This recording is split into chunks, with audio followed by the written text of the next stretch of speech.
Nous sommes ravis de vous accueillir ce matin à cette édition 2014 des résultats annuels. Un petit détail digital, cette séance est webcastée et live tweetée, #AXA Results. La plupart des questions seront prises dans la salle au moment du Q&A, mais ceux qui sont sur le .com pourront aussi poser des questions online. En plus des membres du comité de direction qui vont présenter aujourd'hui, nous avons avec nous Véronique Veil, CEO du groupe, Eric Chanet, Chief Economist, et Frédéric Tardy, Chief Marketing and Distribution Officer, qui sont avec nous dans la salle pour aussi répondre à vos questions. Je cède la parole à Henri de Castres.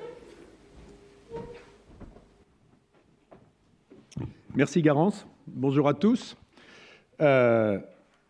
Commentaire donc sur les résultats de l'exercice 2014, qui, pour le groupe, est un très bon exercice. C'est un très bon exercice parce que nous avons pu continuer d'accroître nos parts de marché et notre empreinte commerciale, plus de 100 millions de clients, parce que le chiffre d'affaires augmente dans une conjoncture mondiale qui est restée contrastée, parce que le résultat opérationnel est le résultat opérationnel le plus élevé jamais atteint par le groupe. Le résultat net, lui, progresse de 12%. Ceci montre que le groupe a une capacité à générer des résultats élevés et en croissance, et en parallèle à continuer d'accélérer sa transformation.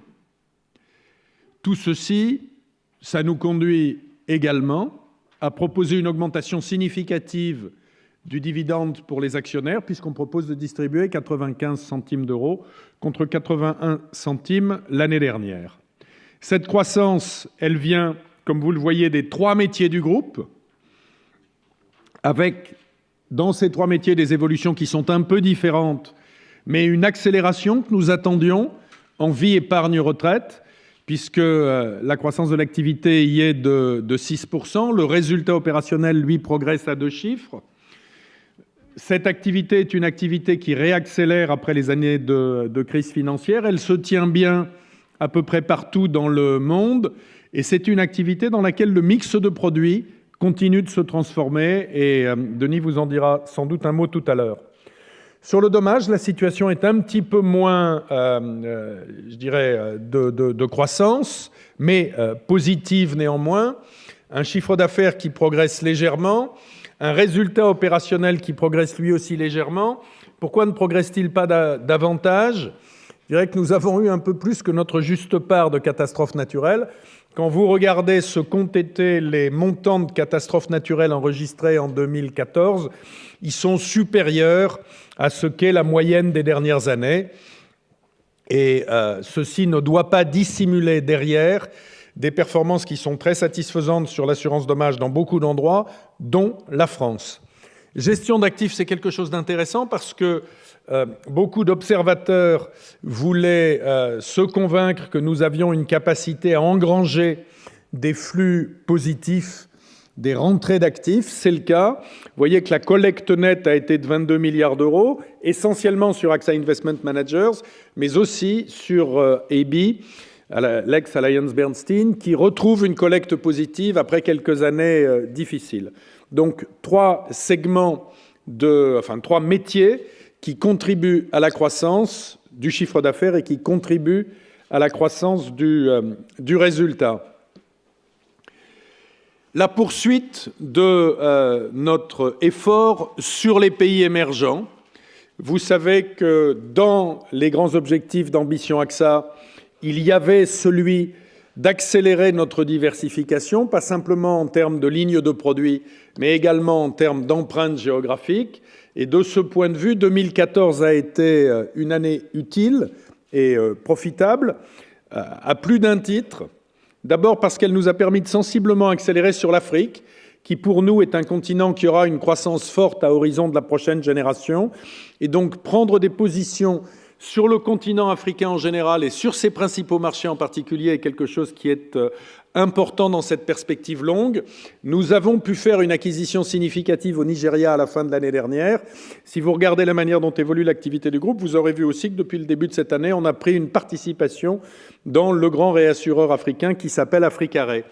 Nous avons continué sur, sur des endroits sur lesquels nous étions déjà, mais notamment le partenariat en Pologne pour consolider nos opérations avec une banque de très belle qualité qui est mBank, qui nous permet d'augmenter l'empreinte de notre distribution. Et puis nous démarrons sur le terrain avec un greenfield d'assurance aux entreprises au Brésil. Donc vous voyez que petit à petit, cet effort d'investissement dans les pays émergents continue de se déployer. Si vous prenez une perspective longue, depuis le début d'Ambition AXA, nous avons investi à peu près 1 milliard d'euros par an dans les émergents. En parallèle à cela, et c'est quelque chose qui est important, nous avons passé un partenariat, et nous sommes le seul assureur à avoir un accord de ce type, avec la filiale de la Banque mondiale qui s'appelle IFC, ce qui est pour nous un moyen de contribuer à l'accélération de la diffusion de l'assurance dans les pays émergents. Ces pays sont en train d'inventer de nouveaux modèles de distribution et de couverture extrêmement intéressants. C'est visible dans le secteur bancaire, ça commence à l'être dans le secteur de l'assurance. Nous voulons faire partie de ces développements. Ensuite, l'innovation, qui est un élément important. Je vous disais tout à l'heure que parallèlement au dégagement de résultats qui sont satisfaisants et significatifs, le groupe continue sa transformation et notamment ce qu'on appelle la transformation digitale. L'année dernière, nous avions annoncé la création du deal, la création de l'AXA Lab à San Francisco. Tout ceci continue de se développer. Nous avons annoncé ces jours-ci le lancement d'AXA Strategic Ventures, qui doit nous permettre de prendre des participations dans des sociétés qui se créent et dont nous pensons que les projets peuvent nous permettre d'accélérer la transformation de nos modèles opérationnels. Voilà ce que l'on peut dire. Quand on regarde les investissements que nous faisons dans ce secteur, il est clair qu'ils reflètent le fait que c'est pour nous une priorité. Nous avons investi 450 millions d'euros dans le digital en 2015 et nous aurons investi 950 millions d'euros entre 2013 et 2015. L'objectif, il est simple, c'est d'améliorer la qualité des produits et des services que nous proposons à nos clients. Nous pensons que nous sommes en train de vivre une révolution technologique très profonde, qu'aucun business model n'y échappera, que certes, il est important de continuer à modifier l'empreinte géographique du groupe, mais que plus fondamentalement, l'accélération de la transformation du business model est quelque chose d'essentiel. La révolution technologique que nous vivons est comparable à celle qu'a vécu l'ensemble de l'industrie manufacturière à la fin du 19e. Nous voulons être des acteurs et des promoteurs de cette révolution, pas des suiveurs passifs. Je pense qu'il y a un enjeu de modernisation de nos réseaux de distribution, il y a un enjeu d'amélioration de nos outils techniques et opérationnels, et je crois que nous sommes bien positionnés pour avancer là-dessus. Si vous avez des questions tout à l'heure, Véronique Vell, Frédéric Tardy seront bien sûr là pour y répondre. Dans cette veine de l'adaptation et de l'anticipation, un certain nombre d'autres points sur lesquels je voudrais insister. J'ai déjà parlé du Data Innovation Lab. Je voudrais dire un mot de la création d'une ligne santé. Jacques de Vaucleroy a la responsabilité de la ligne de métier vie et a suggéré au Management Committee d'identifier et d'isoler, de faire une nouvelle ligne de métier sur la santé que nous avons confiée à Thomas Buberl. Pourquoi ? Parce que nous pensons que sur les problématiques de santé, la demande va être croissante, notamment dans les pays émergents, que nous avons des activités qui sont très compétitives dans un certain nombre de pays dans ce domaine-là et qui doivent nous servir de base et de plateforme pour accélérer notre développement sur cette ligne de métier. Deuxième sujet, le fonds AXA pour la recherche. Nous continuons d'investir ou de permettre des investissements dans la recherche fondamentale. Le fonds AXA pour la recherche est un outil assez unique dans son genre, mais qui maintenant, depuis plus de 5 ans, a fundé des chaires dans des universités, fundé des projets de recherche dans des domaines qui sont proches de notre métier pour plus de 100 millions d'euros. Dernier point, l'employabilité des jeunes.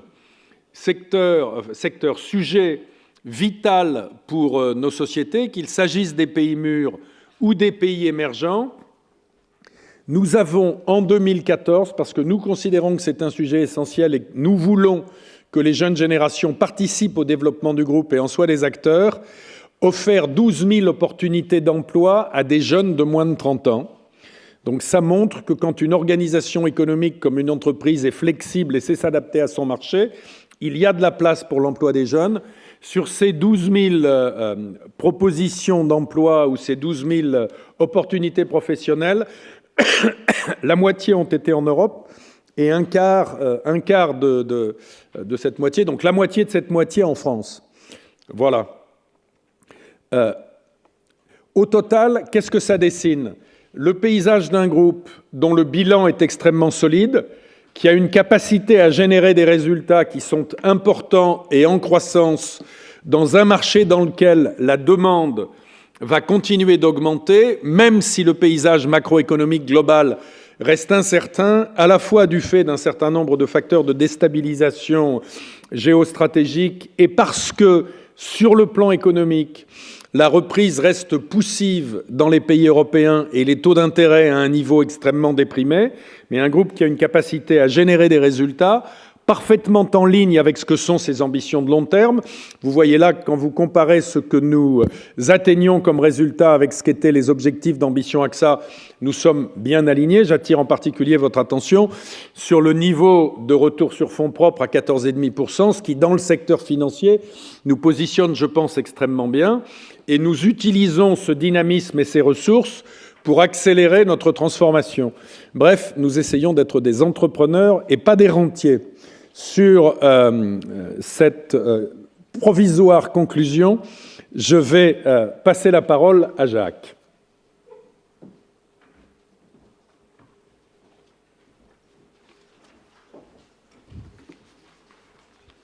Bonjour.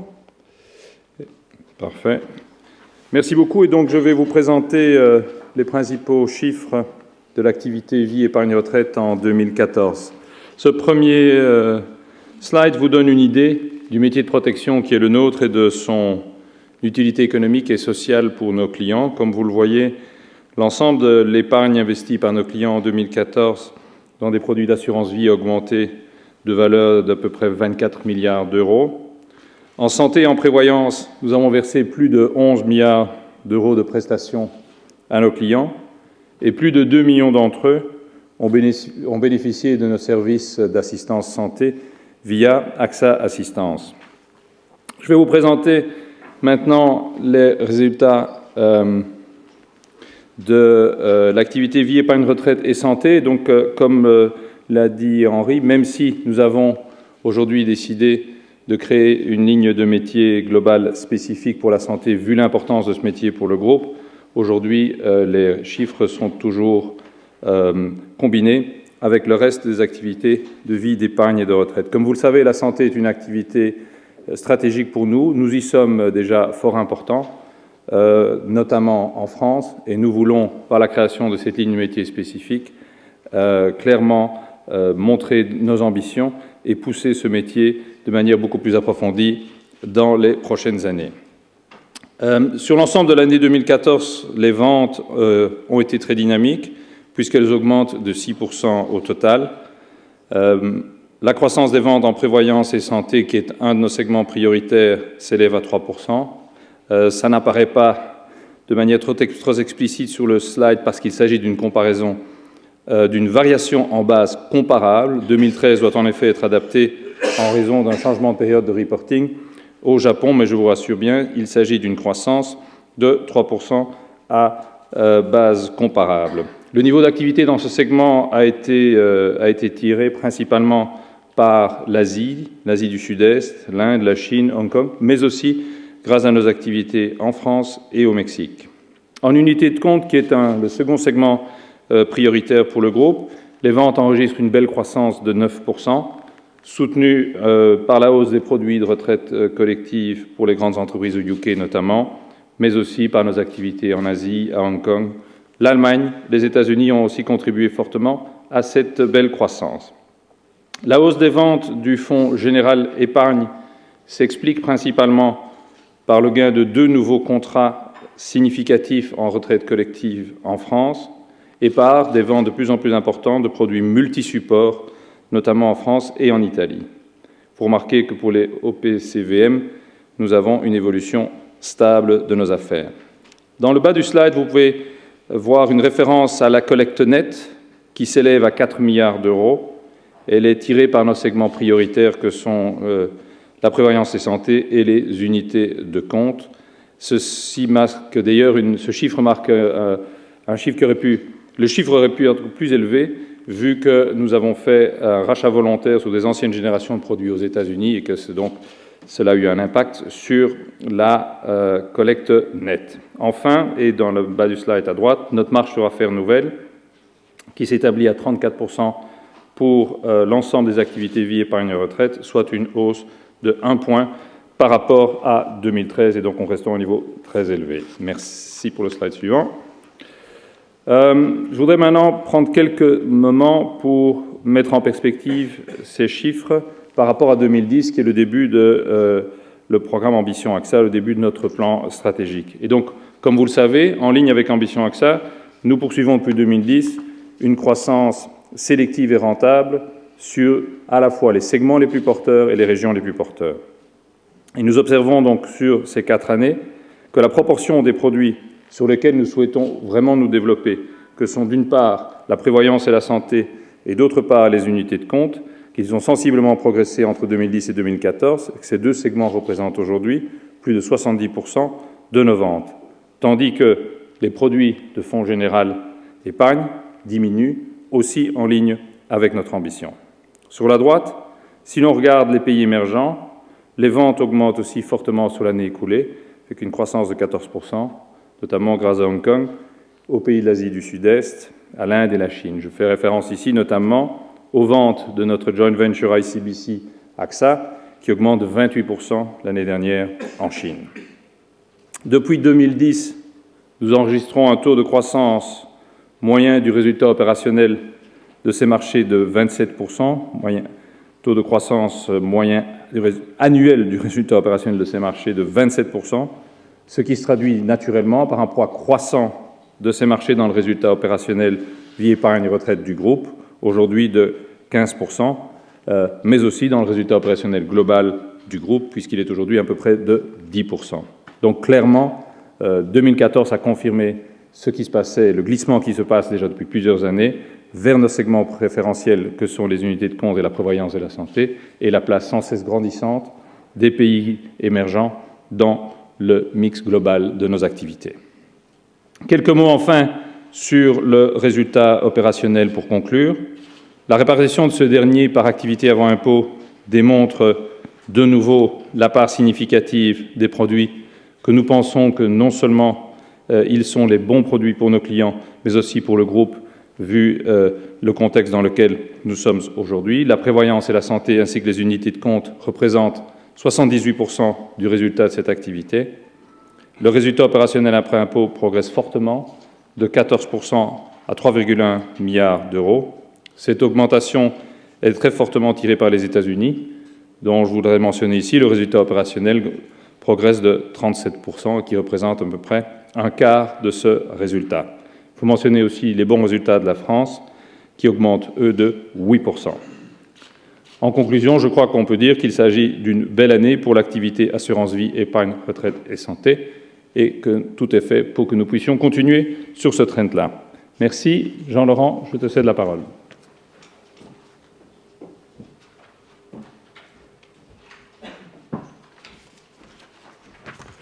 Merci Jacques. Bonjour à tous. Je vais vous présenter les résultats de l'activité d'assurance dommages chez AXA en 2014. Alors, pour commencer, peut-être quelques grands chiffres. Ça représente quoi l'assurance dommages chez AXA ? Au sein d'un chiffre d'affaires de plus de 29 milliards d'euros, ce sont 19 milliards de prestations et d'indemnités versées chaque année à nos clients, dont cette année 560 millions, c'est-à-dire plus d'un demi-milliard, sur le segment des catastrophes naturelles, et je reviendrai sur ce point précis un peu plus tard. Mais c'est aussi un service permanent, 4 millions de clients pris en charge par AXA Assistance, et généralement en moins d'une heure, comme c'est le cas en France, à la suite d'un accident, et 28% des nouveaux contrats en automobile, des contrats de particuliers, qui sont arrivés par le canal direct, ce qui démontre la présence de plus en plus forte d'Internet et des échanges numériques dans le développement de nos activités. Donc c'est quelques grands chiffres pour maintenant en venir au détail de la présentation des résultats sur le slide suivant. Comment est-ce que la dynamique s'est déroulée en 2014 ? Une dynamique de progression avec un chiffre d'affaires qui augmente de près de 1,5% à 29 milliards 460 millions d'euros. Et ce, en dépit d'un environnement économique qui était au ralentissement dans beaucoup d'endroits, et notamment en Europe. Nous le voyons à travers la progression de l'activité sur les marchés matures, qui est limitée à 1%, et qui va de pair avec le fait que nous gardons notre discipline de souscription. Nous voulons faire une croissance rentable et ne pas être piégés dans une guerre des prix. Nous avons nos poumons de croissance pour le présent et pour l'avenir sont l'assurance en direct et les marchés émergents. L'assurance en direct garde un bon niveau de croissance et une différence très positive avec le marché, puisque sur l'ensemble de nos activités, nous progressons de 5% sur le segment du direct, avec notamment de bonnes performances en Grande-Bretagne, en France et au Japon. Sur le segment des marchés émergents, nous avons un panorama contrasté. Certains marchés ont connu un ralentissement, c'est notamment le cas de la Turquie par exemple, avec une baisse de 12% de la vente des véhicules neufs dans ce pays, qui s'est traduit par un marché de l'assurance en recul pour la première fois depuis longtemps sur l'assurance dommage à hauteur de 3%, comparable à la baisse que nous avons eue chez AXA, et également le Mexique qui est un marché qui marque le pas après plusieurs années de forte croissance. Pour autant, nous avons toujours une croissance très, très solide en Asie, avec 7% de croissance cette année. Et les dernières acquisitions que nous avons faites, ou les derniers investissements, comme le rappelait Henri Decastre, montrent une très bonne dynamique. Nous avons par exemple l'activité chinoise qui progresse à 19% par an, qui n'est pas encore consolidée dans ces chiffres. Et nous avons l'activité en Colombie que nous avions annoncée à la fin de 2013 à travers une joint venture avec Colpatria dont nous avons 51%, qui progresse à 14%. Donc des poumons de croissance sur le direct et sur les marchés émergents qui sont globalement en bonne forme. Si l'on regarde la dynamique d'assurance par segment, du côté de l'assurance des particuliers, qui est un marché très compétitif et sur lequel la guerre des prix est forte, la croissance est de 1%. Sur le marché des entreprises, qui est un de nos marchés prioritaires, nous augmentons notre volume d'activité de 2%.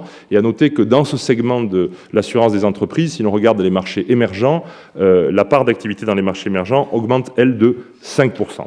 Donc voilà pour le panorama global d'activité.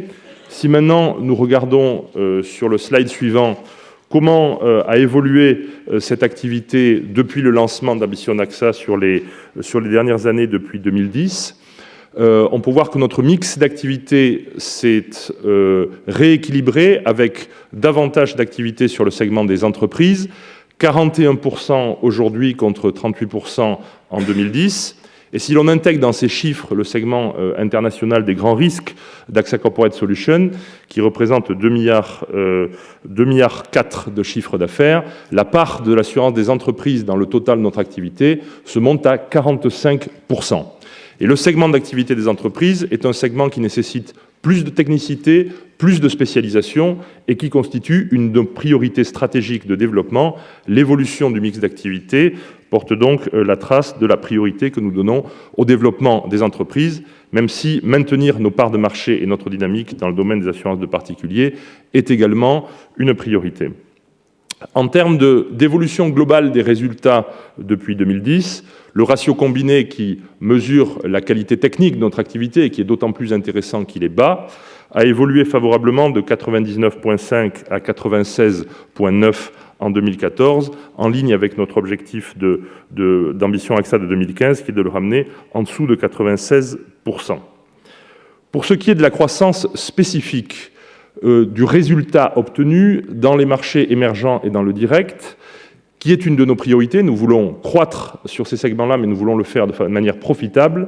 Vous constatez que depuis 2010, nous avons multiplié par près de 4, par 3,8%, la contribution au résultat global de l'ensemble de ces activités des marchés émergents et de direct, pour atteindre aujourd'hui 323 millions d'euros, ce qui représente 15% du résultat opérationnel de l'assurance dommage du groupe. Donc une part croissante de ces activités dans la construction de notre résultat.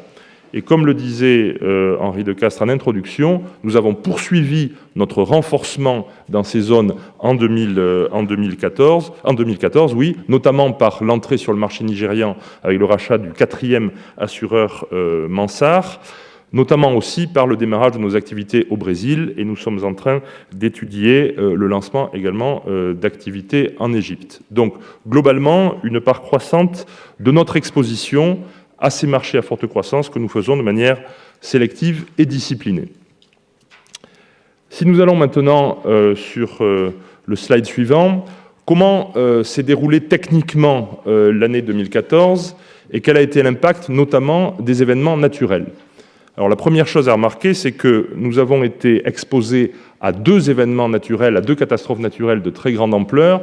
D'une part, la tempête de grêle Ella, qui a affecté au mois de mai dernier le nord de l'Europe, la France, la Belgique et l'Allemagne, de manière très significative, avec des montants de dégâts importants qui ont pesé pour plus de 270 millions d'euros sur nos comptes. Et d'autre part, par un ouragan au Mexique qui a dévasté la Basse-Californie, qui a été le pire ouragan au Mexique depuis l'ouragan Vilma, il y a une dizaine d'années, et qui a été également une charge très significative pour nous. La conjonction de ces 2 événements fait que le poids dans notre ratio combiné des catastrophes naturelles a représenté 1,9 points sur un ratio combiné total de 97,6 en 2014. Pour vous donner une idée, la moyenne générale que nous considérons de manière normalisée pour l'impact des catastrophes naturelles sur le ratio combiné du groupe est de 1 point par an. 2013 était légèrement en dessous de cette moyenne à 0,8%. 2014 est nettement en dessus à 1,9%.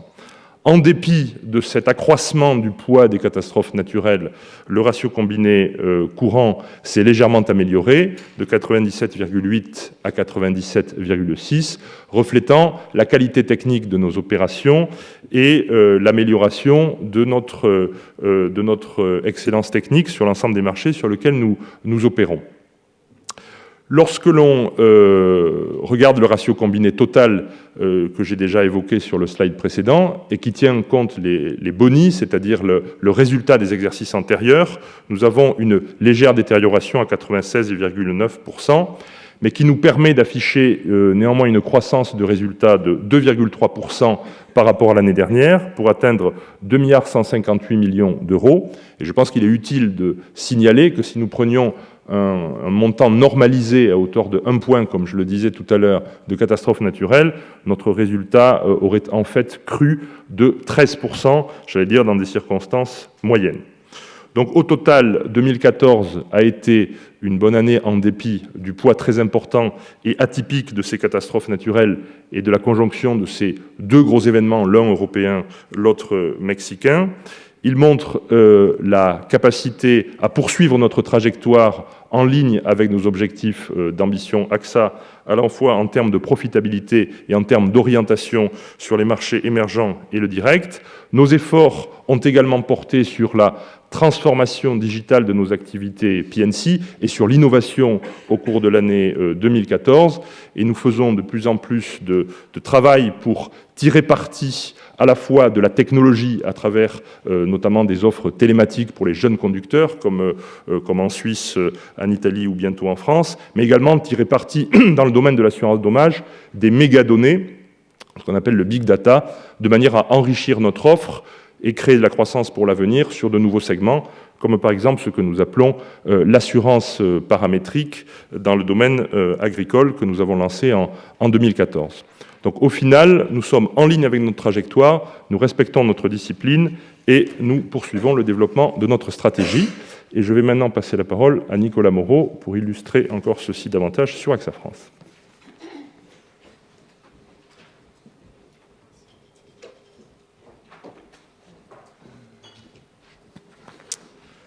Bien, bonjour à toutes et à tous.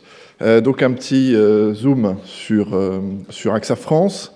En 2014, AXA France a eu des résultats solides, avec un développement commercial assez fort, puisqu'on a vu notre chiffre d'affaires en croissance de 6% à 21,2 milliards d'euros, à la fois vie et IARD, un résultat à 1,239 milliard d'euros.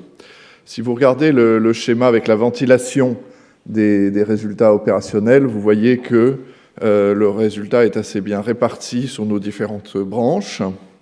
Yard, épargne en euros, le fonds euro, les unités de compte ou la prévoyance et la santé.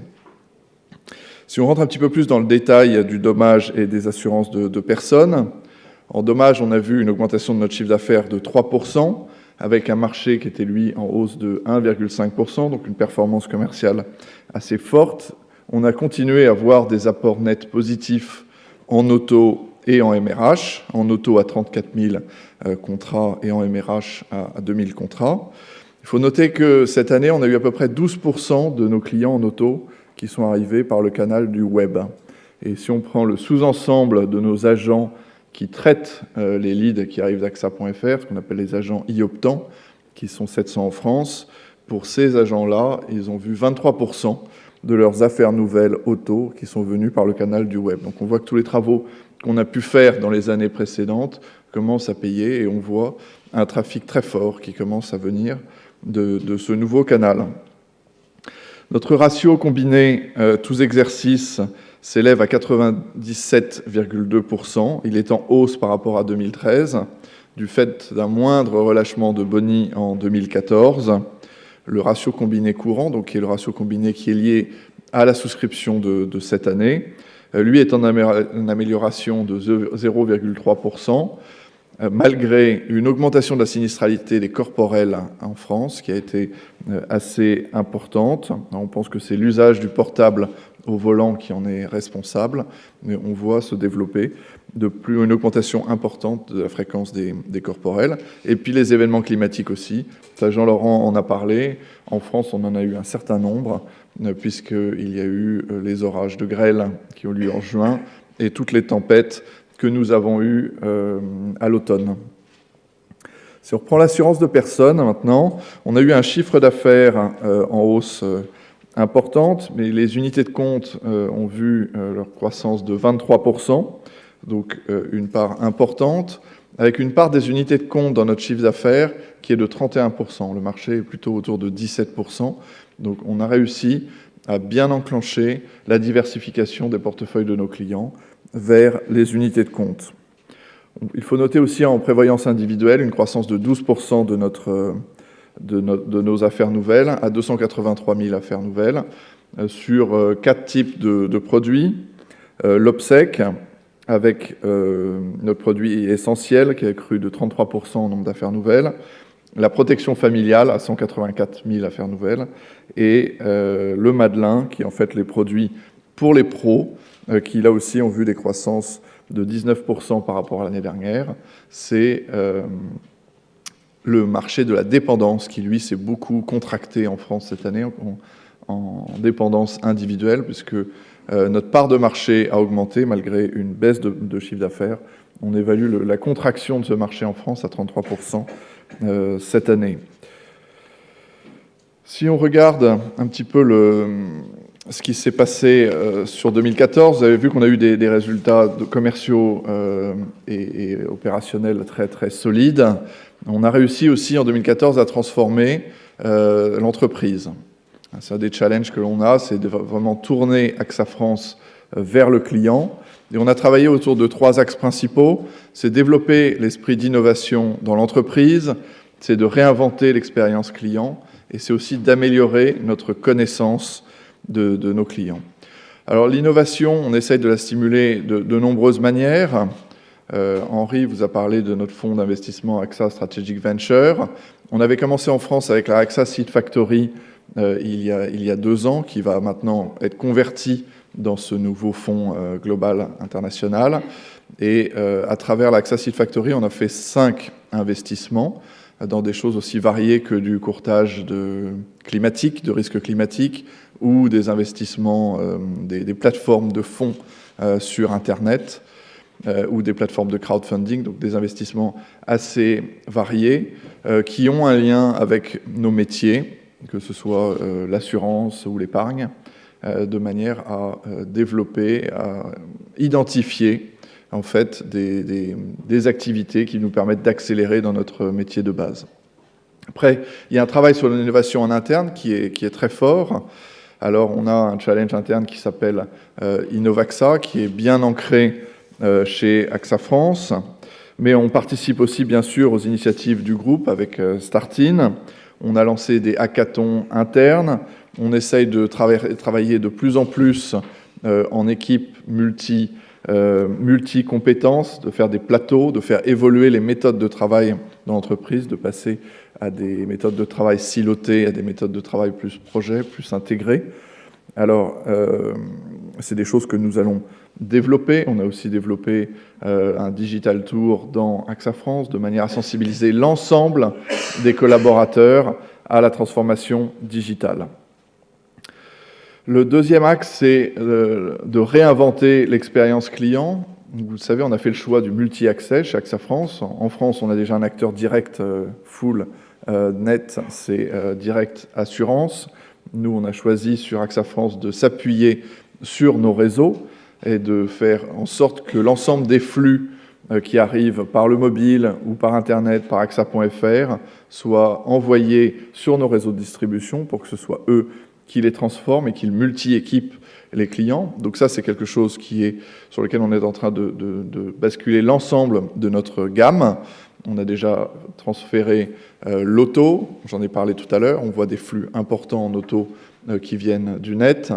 En santé, on est en train de faire la MRH, on va faire aussi, en santé, on a fait aussi un produit ANI. Donc on voit qu'on est en train de basculer l'ensemble de notre gamme sur le multi-accès, en essayant de faire des parcours clients les plus fluides possibles et en essayant d'avoir des parcours qui soient de la souscription au règlement des sinistres. On est un des premiers à avoir intégré le e-constat dans notre application Mon AXA. Le e-constat a été lancé par la profession en novembre. On a déjà réussi à faire 200, enfin nos clients ont déjà fait 200 e-constats. Et ce qui est intéressant, c'est que sur ces 200 e-constats, la moitié des clients ont fait l'ensemble du règlement de leur sinistre sur le mobile. C'est-à-dire que vraiment de bout en bout, la déclaration sur le mobile et après l'ensemble de la gestion de leur sinistre sur mobile.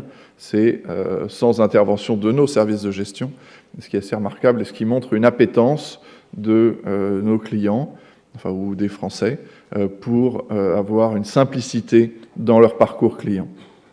Donc la fluidité de ces parcours, c'est quelque chose de très important sur lequel nous travaillons pour optimiser absolument ces parcours. On travaille aussi sur la segmentation, de nos clients et faire des offres le plus segmentées possible. Donc on avait lancé Switch by AXA et Soon, qui sont nos offres pour les jeunes. On est en train de travailler sur des offres pour les seniors, parce que les seniors, on considère que c'est un segment en forte croissance. En France, ça croît de 6%, les seniors. Donc c'est pas un marché émergent, mais en tous les cas, c'est un marché en forte croissance sur lequel on entend adapter notre gamme de produits, adapter notre approche, nos offres de services à cette population, sachant que quand on parle de seniors, il y a à peu près 12 à 13 segments à adresser, donc on est sur des services qui sont très liés à l'intérieur de ce segment important. Augmenter notre connaissance client, c'est aussi quelque chose d'essentiel pour nous. Alors on appelle ça Smart Data parce qu'on est entre le Big Data et le Small Data, puisqu'on a des données partout. En tant qu'assureur, travailler la donnée est quelque chose d'essentiel. Ce qu'on essaye de faire, c'est de tirer de l'information qui nous permette d'avoir une meilleure rétention de nos clients, un meilleur service, de leur offrir des offres qui sont plus adaptées à ce qu'ils font. Donc on a un gros investissement en cours, comme les ensembles des entités du groupe, en nous appuyant sur le Data Innovation Lab pour mieux connaître nos clients. Ça, c'est un des axes de l'amélioration de notre connaissance client. Les autres axes sont autour des différentes applications que l'on peut proposer à nos clients de manière à faire plus de prévention, avoir de meilleurs comportements qui leur permettent de faire baisser leurs tarifs et d'améliorer aussi leur expérience client. Le troisième sujet, c'est capitaliser sur Mon AXA. Je vous avais présenté Mon AXA en novembre. C'est un actif essentiel pour nous. C'est ce qui permet d'avoir l'ensemble de votre relation avec AXA dans votre poche. Et donc, nous allons enrichir au fur et à mesure mon AXA, et on est en train de travailler sur les objets connectés de la maison que l'on pourra activer, contrôler à partir de mon AXA, sachant qu'on a fait un choix en France qui est un choix d'avoir une plateforme ouverte. Mon AXA est un hub qui peut accueillir un ensemble très important d'objets connectés. On n'est pas dans un système fermé où on ne fait qu'un prestataire ou l'autre. Nous, on veut être capable d'accueillir à la fois Nest, mais aussi Orange ou Withings, l'ensemble de la gamme existante des produits connectés, de manière à améliorer la prévention des risques pour nos clients. Voilà, donc une année solide en termes de résultats et beaucoup de travail sur la transformation de manière à être plus au service de nos clients. Merci.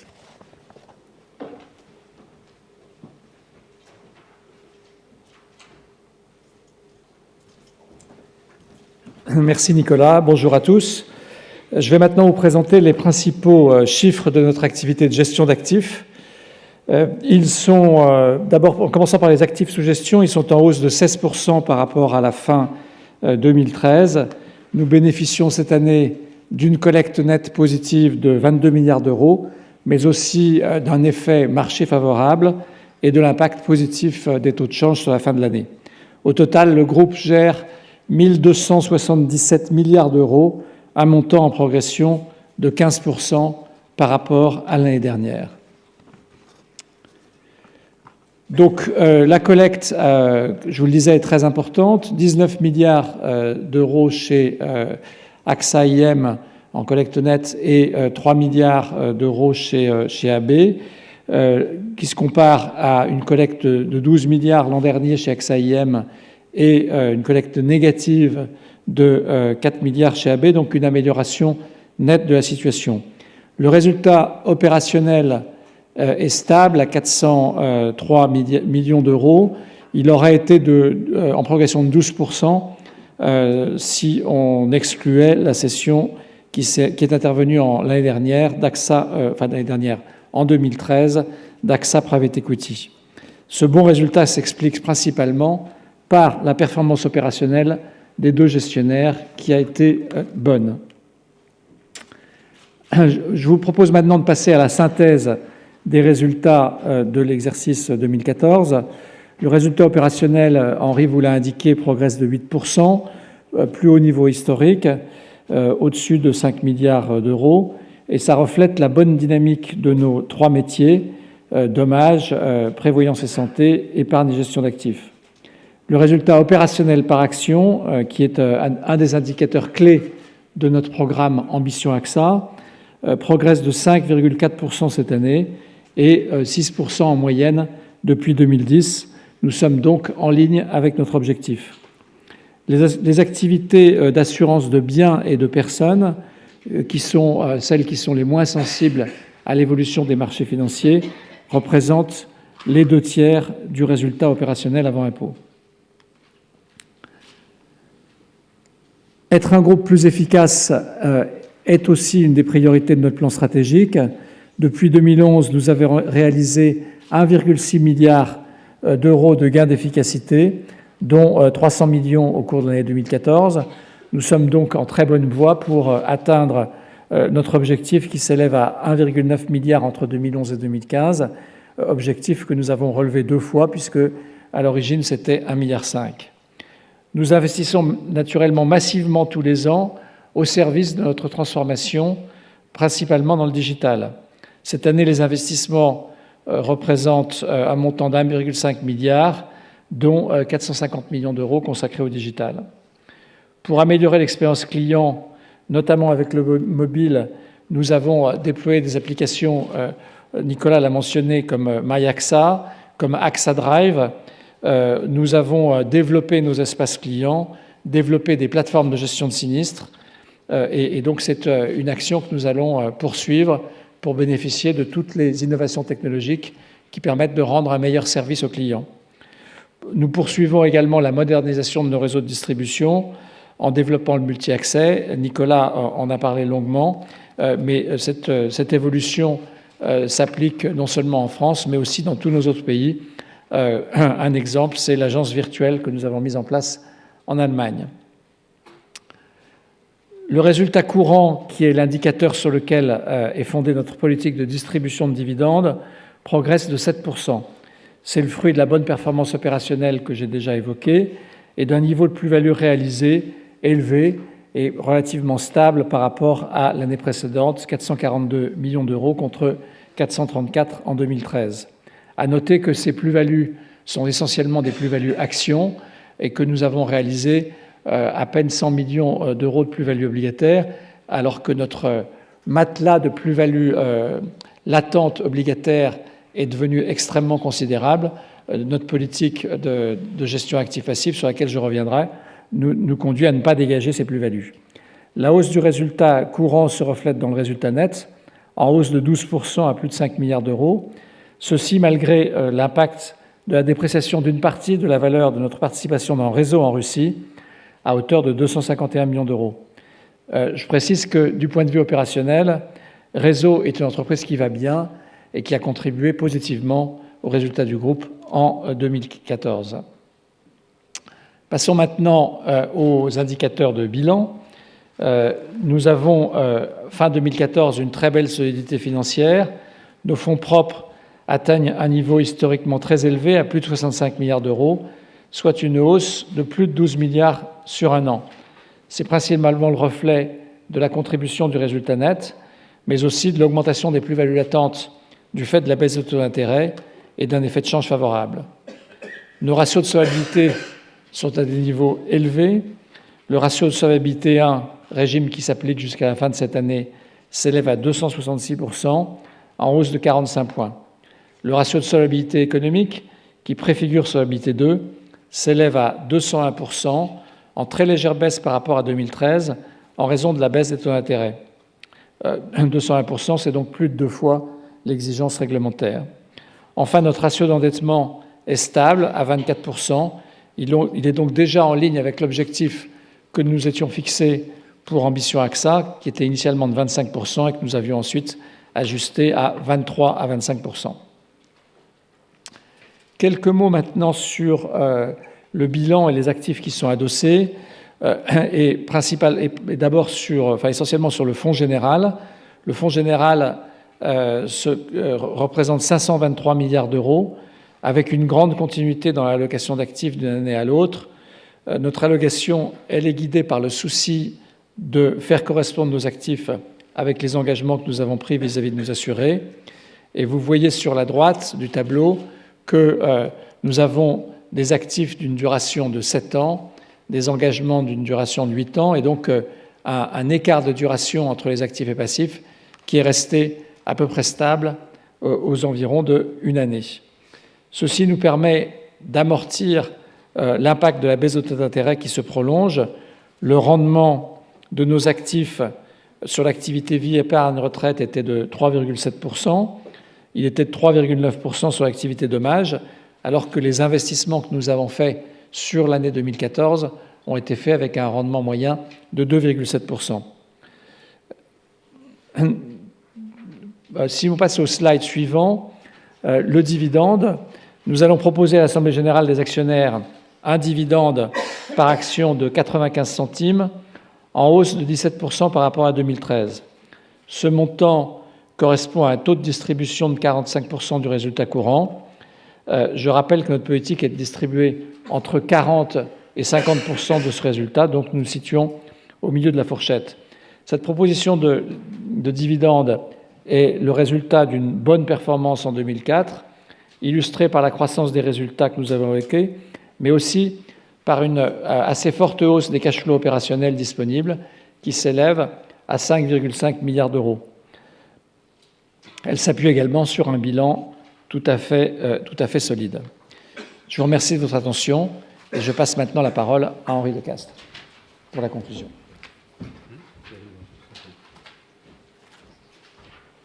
Merci Denis. La conclusion, elle est simple. 2014 a été une très bonne année et nous allons faire tous nos efforts pour que 2015 soit une année bonne, heureuse. Voilà. Question ? Oui, ce que je vous demande, c'est peut-être de vous lever, de dire qui vous êtes pour que ceux qui suivent la conférence par le web puisse vous identifier. Je sais qu'on a déjà 1 ou 2 questions enregistrées. Là-bas, est-ce que le micro arrive ?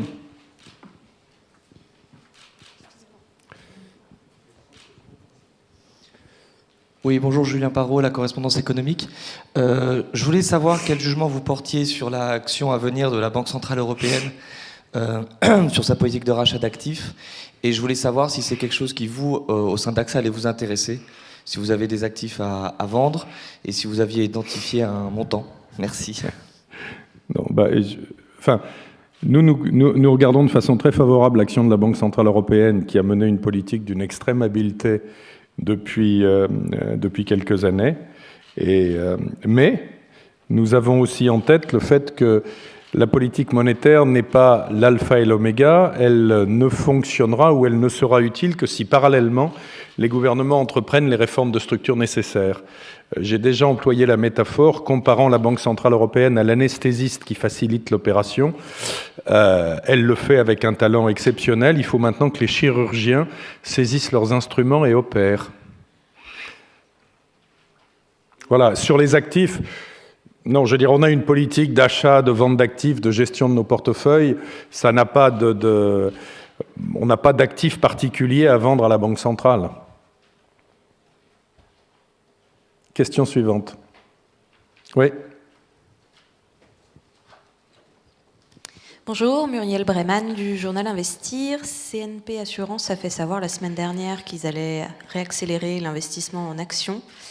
Est-ce que AXA va adopter la même politique pour 2015 ? D'accord. Alors, CNP Assurance a un bilan essentiellement français. Nous, on a un bilan qui est un bilan global. Denis, est-ce que tu veux répondre là-dessus ? La réponse est oui, mais... Alors, oui, nous avons légèrement augmenté nos investissements en actions sans attendre le début de cette année. L'annonce de la CNP. On a commencé ça quand on a eu des signaux assez clairs que le QE, que le quantitative easing allait se produire. On l'a fait de façon modeste puisqu'on est déjà dans un environnement solvabilité 2 en ce qui concerne la gestion de notre bilan et qu'on doit gérer un budget de risque financier maximum. Et donc, on l'a fait dans des proportions modestes. Question suivante. Bonjour, Virginie Deneville pour la GFI Hebdo. Je regardais en fait la part des marchés émergents dans le résultat opérationnel dommages et je vois qu'elle baisse en fait. Donc je voulais comprendre cette baisse, ça passe de 147 à 124. Et plus globalement, je voulais savoir si le rythme d'investissement d'1 milliard allait se poursuivre. Quelle était la part globale en fait des marchés émergents dans votre résultat et quelle était la part visée? Et dernière petite question, quels sont les pays ou les zones qui vous intéressent le plus et celles où vous pourriez réduire la voilure globalement? D'accord, je vais commencer de répondre pour laisser à Jean-Laurent et à Denis le temps de chercher les chiffres qui sont disponibles dans les présentations. Sur le 1 milliard d'euros, c'est une moyenne constatée, ça n'est pas une obligation de dépenser. Bien sûr, nous continuons à essayer d'augmenter notre présence dans les émergents. Le deal sur le Nigeria en est un exemple, mais je crois qu'il ne faut pas se mettre dans une situation dans laquelle on se dit on va s'obliger à dépenser 1 milliard par an. Il y a des années où ça peut être plus, il y a des années où ça peut être moins. Ce qui compte, c'est quelle est la stratégie qui est derrière. Nous estimons que la croissance mondiale va se poursuivre, que l'accès aux capitaux, aux talents, aux technologies est un accès qui est extrêmement fluide et que par conséquent, les pays qui disposent de main-d'œuvre abondante, d'un environnement législatif et réglementaire favorable au développement des affaires sont des pays qui sont attractifs dans les pays émergents classiques d'Asie, mais aussi dans d'autres endroits comme l'Amérique du Sud, ce qu'a rappelé Jean-Laurent Granier. Et là-dessus, nous sommes maintenant au Brésil, en Colombie, au Mexique, et l'Afrique pour demain. Il n'y a pas de raison que nous ne continuions pas à opérer dans ces régions-là. Vous savez que nous avons également commencé certaines activités en Égypte. Les grands marchés peuplés des émergents sont des marchés qui nous intéressent quand l'environnement légal permet d'y opérer dans des conditions qui sont des conditions satisfaisantes. Ensuite, on verra en matière d'investissement ce qu'on doit et ce qu'on peut y mettre. La volonté de s'y développer est tempérée par la disponibilité d'une part et le coût d'autre part des acquisitions possibles. Sur le détail des chiffres, j'imagine que l'ouragan du Mexique va être mentionné. Voilà, Sur le segment spécifique des marchés émergents, le ratio combiné courant qui montre la profitabilité instantanée de l'activité s'est légèrement détérioré en 2014, en passant de 98,2 à 98,7. C'est pour l'essentiel expliqué par le fait que nous avons eu cet ouragan très important qui s'appelait Odile, qui a dévasté la Basse-Californie, je le mentionnais tout à l'heure, et par rapport au périmètre d'activité des marchés émergents, qui représente un chiffre d'affaires de 4,7 milliards d'euros pour le groupe, naturellement, le poids relatif de cet événement est important. Mais ça ne remet pas en cause notre intérêt pour ces marchés, d'abord parce que cet événement est très atypique et qu'il a affecté une zone qui est plutôt la côte ouest, alors que normalement les ouragans au Mexique affectent davantage la côte est. Deuxièmement, que par sa sévérité, le taux de destruction, etc., des hôtels, des aéroports, il a été particulièrement intense, et que c'est le deuxième, un des plus graves de l'histoire, dans une zone où nous avions une part de marché élevée. Et donc, ceci explique cet élément ponctuel. Plus généralement, le commentaire que je ferai sur les marchés émergents, c'est que c'est un monde qui accélère fortement, qui progresse, dans lequel il y a des nouveaux équipements, des nouvelles opportunités d'investissement, mais ce n'est pas un monde linéaire et stabilisé comme ceux que nous connaissons dans les marchés d'Europe de l'Ouest. Et donc c'est un monde dans lequel il y a des à-coups, que ce soit parfois des à-coups politiques ou économiques, ou que ce soit des à-coups dans le monde des catastrophes naturelles, notamment dans les zones qui sont très exposées aux ouragans. Et donc sur l'assurance vie, qui était l'autre partie de la question, la part des marchés émergents, c'est 15% du résultat. C'est ce que vous avez indiqué tout à l'heure, Jacques. Donc cette année, effectivement, en dommages, on a un petit accident, mais effectivement, il faut s'attendre à plus de volatilité dans les résultats en dommages du fait des catastrophes naturelles. Oui. Bonjour, Lionel Garnier, Le Revenu. J'ai trois petites questions, s'il vous plaît. La dépréciation sur la Russie, elle correspond à une dépréciation liée à des survaleurs, liée à vos perspectives de business que vous jugez dégradées. Quelles sont les hypothèses qui ont sous-tendu ce montant de dépréciation? J'aimerais avoir également votre éclairage sur la différence entre vos nouveaux investissements qui sortent une rentabilité de 2,7, vous l'indiquiez tout à l'heure, Monsieur Duverne, qui est sensiblement inférieure à celle du portefeuille actuel. Comment est-ce que vous gérez cette difficulté qui pour l'avenir, peut susciter des contraintes de bilan, bien évidemment. Et enfin, sur le montant de vos plus-values latentes, elles augmentent fortement d'une année sur l'autre.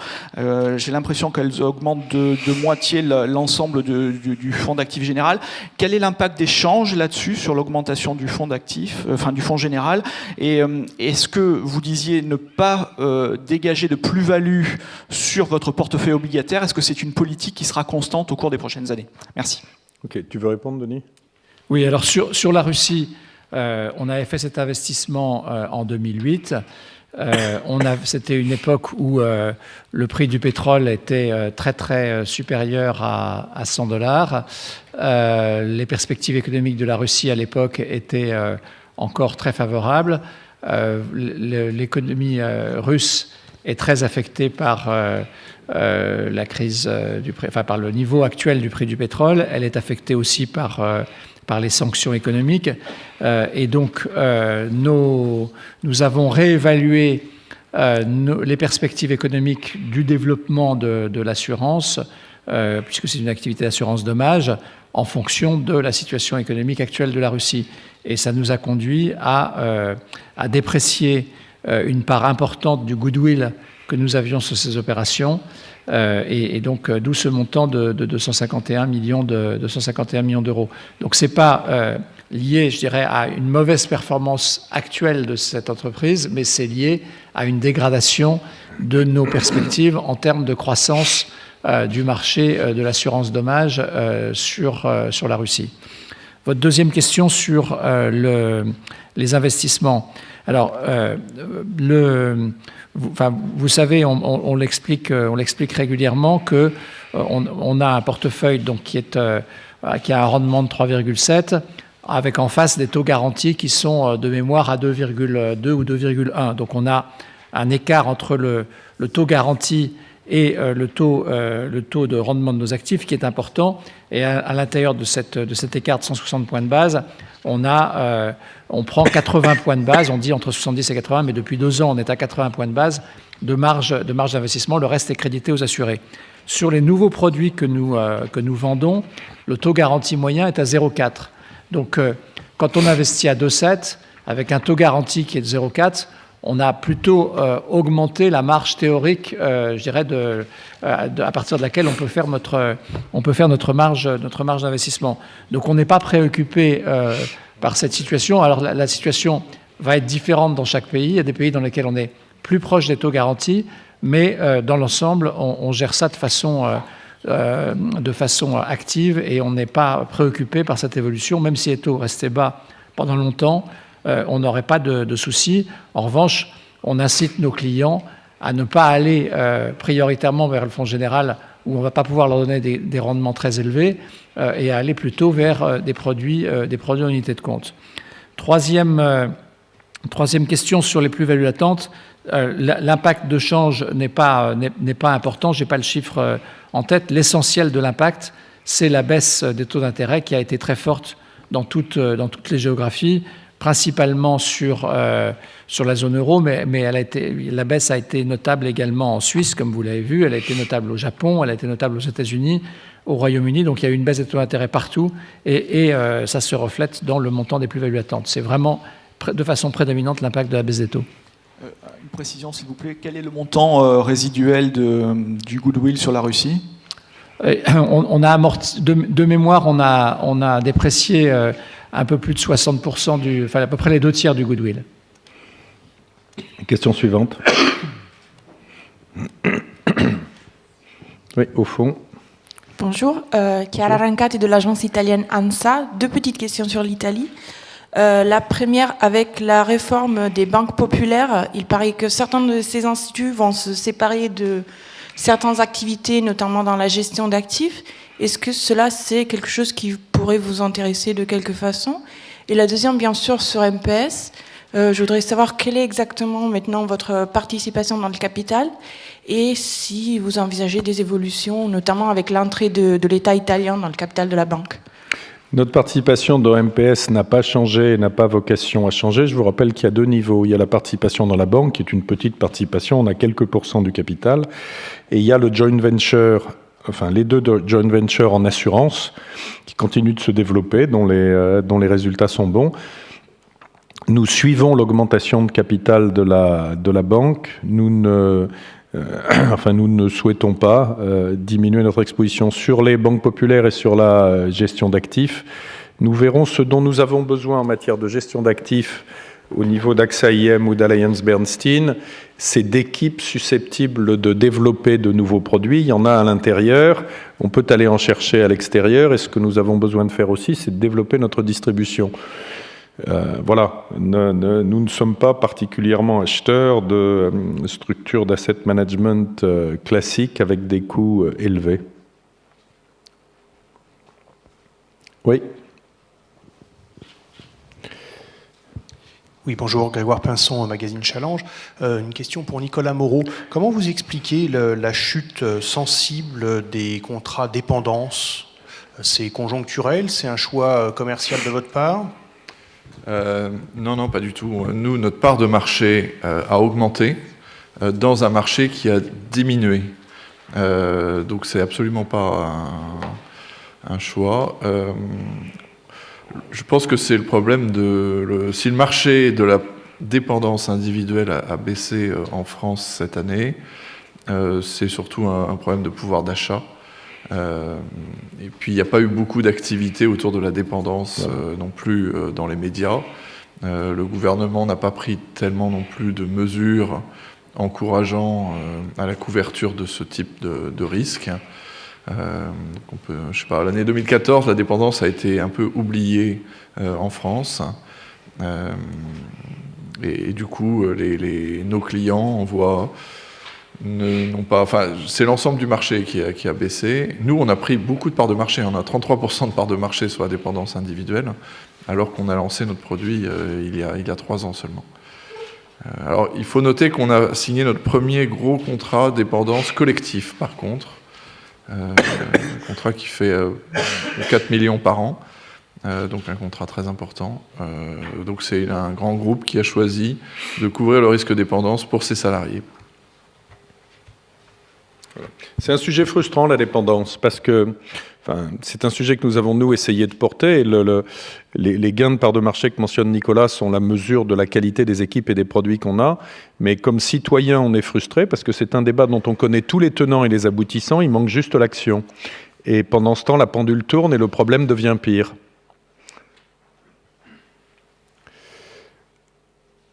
Question ?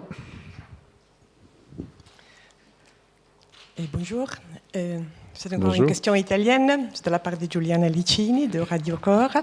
D'abord, quelle est la participation exacte dans Monte dei Paschi? C'est 3,17 ou 3,70? 3,70 dans RSLA. C'est à propos de la gouvernance. Est-ce que vous allez proposer encore Madame Bernard pour le conseil d'administration? Vous êtes favorable à la confirmation de M. Profumo et de M. Viola à la tête de la banque, et dont on pense qu'il y aura une évolution pour Monte dei Paschi, c'est-à-dire l'acquisition de la part d'une autre banque italienne, ou bien l'acquisition par un groupe étranger. Quelle préférez-vous? Nous préférons la meilleure solution pour Monte dei Paschi. Et nous soutenons le travail de M. Profumo et de M. Viola.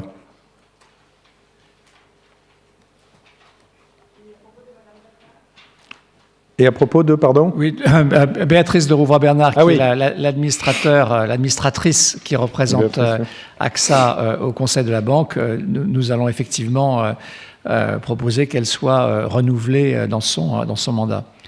Et effectivement, on souhaite que M. Profumo et M. Viola continuent aussi longtemps que possible parce qu'ils ont fait un travail difficile et important dans la banque depuis qu'ils sont aux commandes.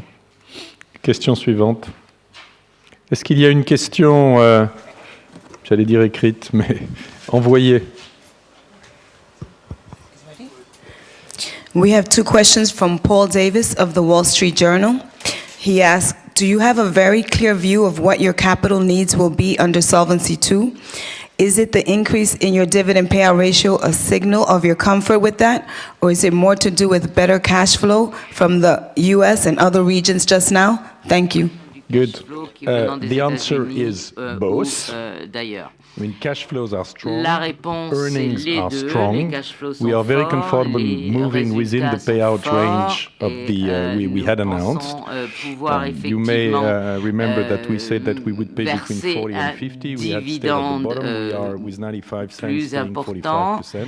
Donc aujourd'hui, nous sommes à 95 centimes, ce qui représente 45% de ces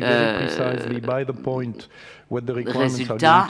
Également, quelles seront les exigences de solvabilité 2? On ne sait pas parce que les négociations sont en cours, mais nous avons compris que nous allons pouvoir résoudre le problème pendant l'année 2015.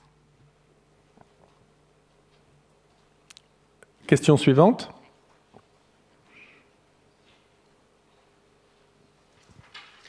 Bonjour, Mathieu Frottard de Reuters.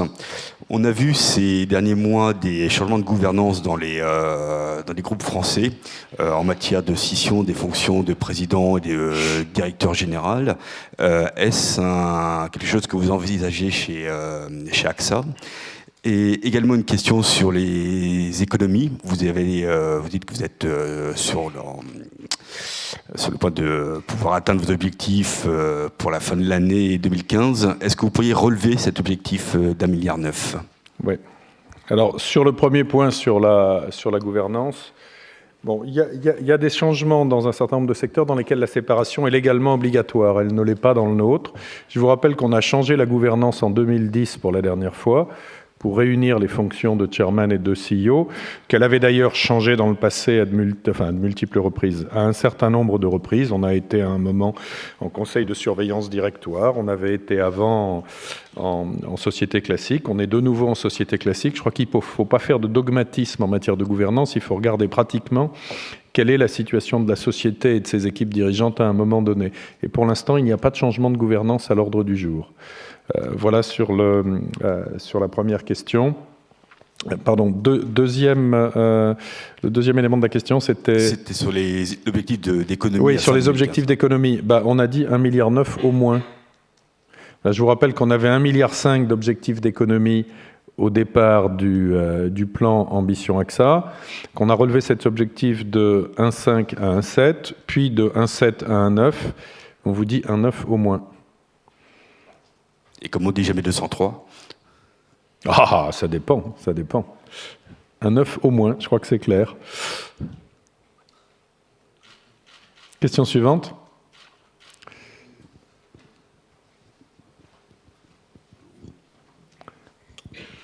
Bonjour, Anne de Guigné au Figaro. Le plan AXA 2015 arrive à son terme et vous réfléchissez évidemment déjà sur le suivant. Est-ce que vous pourriez nous donner juste quelques idées des grands sujets, de l'état de vos réflexions aujourd'hui? On vous donnera le détail de cette pensée, si on peut dire, dans la deuxième partie du premier semestre 2016. Mais si, pour répondre de façon un peu plus précise à votre question, pourquoi est-ce que je vous dis ça? D'abord parce qu'il faut terminer Ambition AXA 2010-2015. Il nous reste à faire tout un exercice 2015. On a fait un très bel exercice 2014, mais on est aussi conscient des challenges de 2015. Il y a beaucoup d'incertitudes économiques, il y a beaucoup d'incertitudes géopolitiques. Il faut, dans cet univers qui change chaque jour, qu'on continue à naviguer de façon satisfaisante pour le groupe. Bon, ensuite, au-delà de ça, si on regarde quels sont les grands sujets, le sujet, c'est de s'appuyer sur la base très solide que le groupe a créée en termes de métier, en termes d'exposition géographique, en termes de savoir-faire, pour continuer d'accélérer sa transformation dans un monde qui n'attend pas. Je vous l'ai dit tout à l'heure dans la présentation, chacun d'entre nous vous l'a dit, l'impact du digital sur les métiers de service est considérable. Ça transforme la nature de la relation avec le client, ça transforme les modes de fabrication des produits, ça transforme la nature des jobs à l'intérieur de l'entreprise. Et bien sûr, il faut continuer géographiquement à regarder les endroits dans lesquels on peut mieux se positionner sur les marchés géographiquement, mais il faut aussi et surtout regarder la manière dont on construit les systèmes économiques de demain à l'intérieur de nos entreprises. C'est-à-dire comment est-ce qu'on va demain utiliser le big data pour avoir une meilleure sélection de nos risques, une meilleure connaissance de nos consommateurs, une meilleure prévention à leur offrir. Comment est-ce qu'on va utiliser toutes les technologies du digital pour mieux équiper nos réseaux de distribution ou en créer de nouveaux. Et c'est autour de ces axes et de je dirais la capacité d'AXA à accompagner les transformations de la société dans ses dimensions économiques et sociales que ce plan-là s'organisera.